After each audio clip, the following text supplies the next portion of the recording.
Okay, so now you see how you can do these and use them in an aged effect. You could also possibly use this as one that's completely healed as opposed to having an old bruise on it. However, you're going to have that open cut, so it's not your best choice.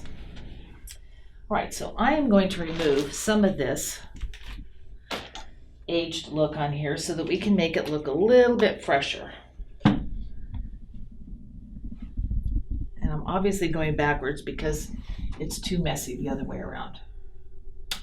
So we'll just suck up some of this aged bruising around the edges here. I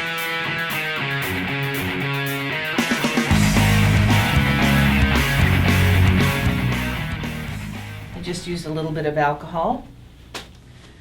And now we'll make it look really fresh. And of course that means making it look like there's a lot more trauma going on. So I'm going to start with the lake color, which has a lot more purple in it.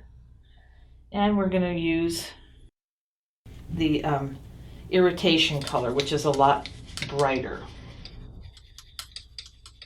And we'll start with irritation so that it looks kind of like a fresh hit.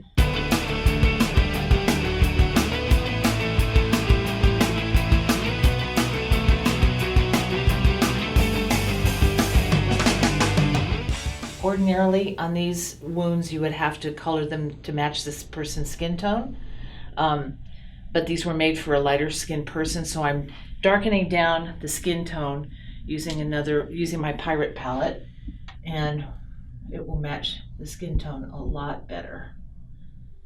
And that will also help give it a really raised look,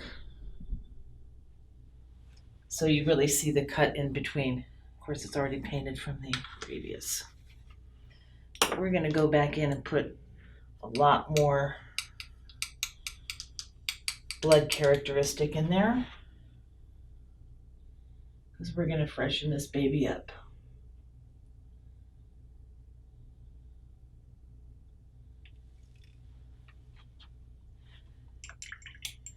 So now, what I'm going to do, I've got glue number 1 again, and I'm going to go into my PG-13 blood color and my aged blood color, and I'm going to turn it into a blood that when it dries, you can just put a little KY lubricant on it and then it always looks wet and it never moves, so you can always match it.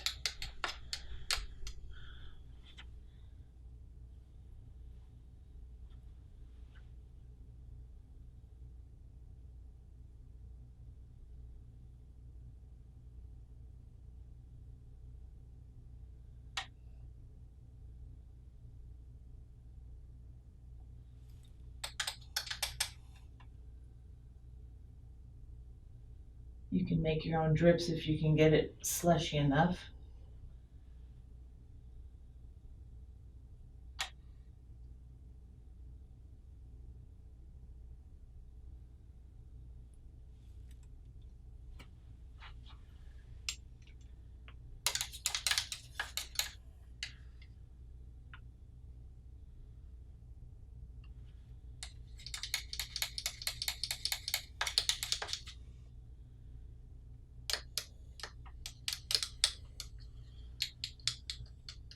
And what's great about this is you can always put fresh blood on top of it. And if you have to match it, you can wipe the fresh blood off with water, and this blood will stay there so that you always have a guideline to work with to see where your fresh blood was. And that's always very helpful for matching.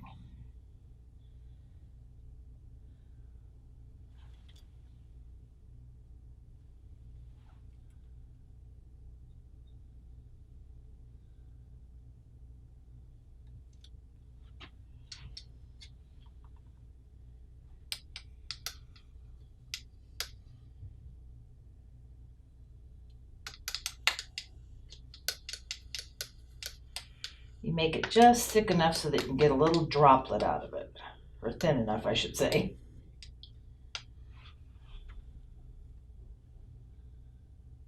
There we go. Add just a little bit more alcohol and really get it to run a little bit.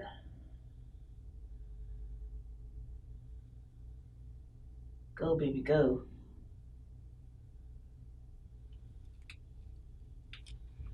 There we go.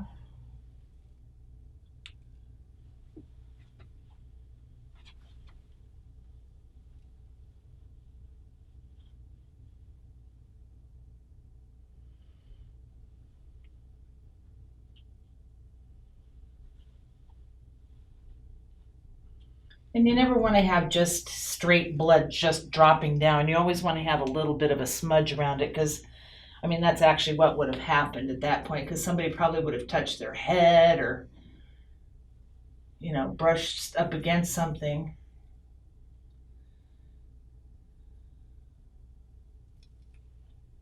Cannot see anything at all.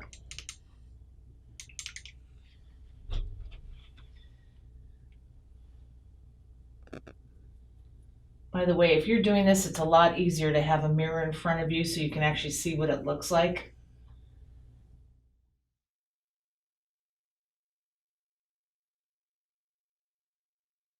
Okay, so now we have our stationary drips on with the ink, and I'm going to show you how you can make it look wet all the time without applying real blood to it. We're going to take a little bit of KY jelly, and we're going to apply it to the cut. Just do that with a little bit of a Q-tip. Just take it, and you're actually just going to make all of this look really nice and wet. And you can actually put like a coagulated, you can get a drip down here on top of this wet part, and that'll just look like the blood is everywhere. Okay, so that's how you can make this look wet all the time. Now, if you want to actually add real blood to it, that's a whole other animal, which we will do after I apply the next piece.